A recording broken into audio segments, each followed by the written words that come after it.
the overall goal is to boost supply, perhaps 3 to 4 years down the line, according to the report given to the housing minister. That is a very, very big ask to renters to put up with 3 to 4 years of increasing rents, and it probably won't come down beyond that point. I think as well, like, it kind of doesn't take into consideration the fact that most renters are people who are striving to hopefully own or buy their own house one day, who are already pinned to the collar and probably spending far above what they can afford to live in these rental properties in the first place.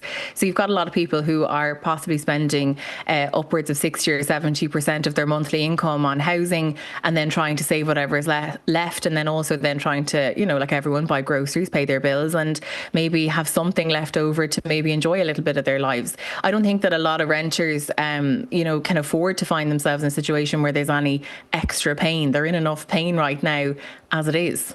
Yeah, on that point, that's so interesting. I mean, we've focused a lot of the conversation amongst younger people at this point, like students, student doctors or non-consultant hospital doctors.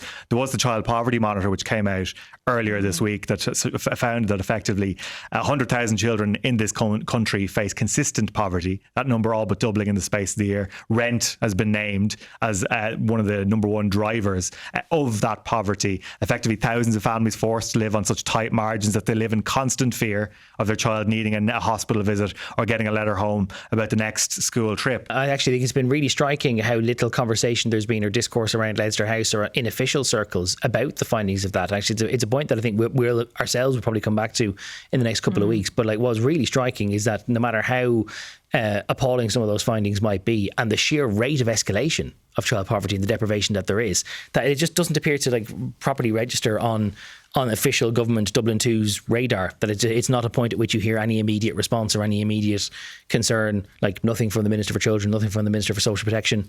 Like, it's all quiet because it's almost as if they're not aware of it happening.